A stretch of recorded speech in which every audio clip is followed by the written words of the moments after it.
काल करे सो आज करे सो अब, पल में परलय होएगी, बहुरी करेगा कब।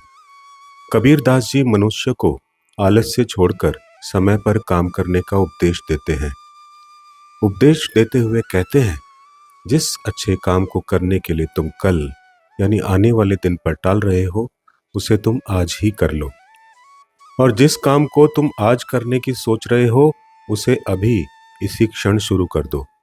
जीवन अत्यंत अनिश्चित है। किसी को नहीं पता कि अगले ही पल क्या हो जाए। यदि अगले ही क्षण मृत्यु या प्रलय आ गई, तो तुम अपने बाकी बचे हुए काम, अपने कर्तव्य या भगवान का स्मरण दोबारा कब कर पाओगे।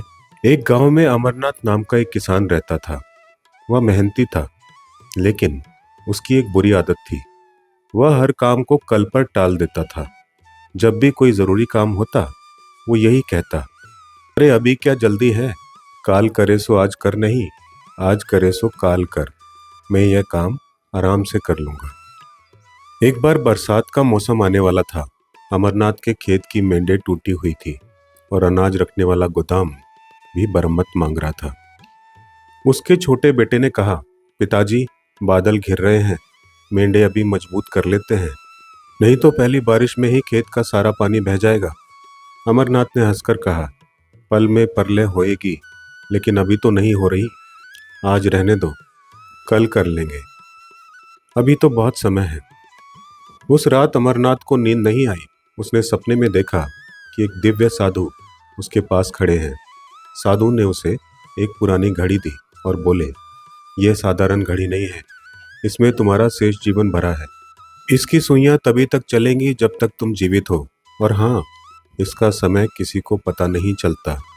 अमरनाथ घबरा गया और सुबह उठते ही उसने घड़ी को छुपा लिया। अगले दिन उसने सोचा, आज गोदाम की मरम्मत करूंगा, लेकिन फिर मन में आया, नहीं, अभी तो सुबह है, थोड़ा आराम कर लूं, पल में परलय तो नहीं आ जाएगी। वह आराम करने लगा और शाम होते होते उसने खुद को समझाया, अब तो अंधेरा हो गया, अब क्या फायदा, अब तो कल ही करूंगा।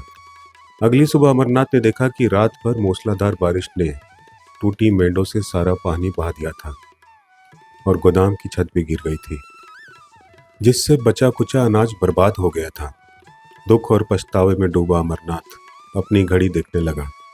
उसने देखा कि घड़ी की सुई अचानक रुक गई है। ये देखकर वो इतना डर गया कि उसकी आंखों से आंसू बहने लगे। वह समझ गया कि उसका समय पूरा हो चुका है। तभी वही साधु फिर से प्रकट हुए। बोले, डरो मत अमरनाथ, घड़ी रुकी नहीं है, बल्कि उसने तुम्हें एक सबक सिखाया है। अमरनाथ ने रोते हुए कहा, महाराज, मुझे काल करे सो आज कर का अर्थ अब समझ आया है।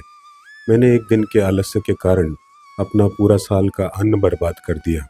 मैं समझ गया कि पल में परलय होएगी और गया हुआ समय कभी वापस नहीं आता। मैं बहुरी करेगा कब की सोच में सब कुछ खो बैठा। साधु ने कहा, जाओ और आज से हर काम को अंतिम मौका समझकर करो। अमरनाथ ने उस दिन से आलस्य को त्याग दिया और वह गांव का सबसे समयनिष्ठ और सफल किसान बन गया, जिसने कभी कभी भी कोई काम कल के भरोसे नहीं छोड़ा। ये दोहा और कहानी हमें सिखाती है कि समय सबसे बड़ा धन है और जीवन अनिश्चित है। हमें हर काम को तुरंत और लगन से करना चाहिए, क्योंकि आने वाला कल कभी भी आपका नहीं हो सकता।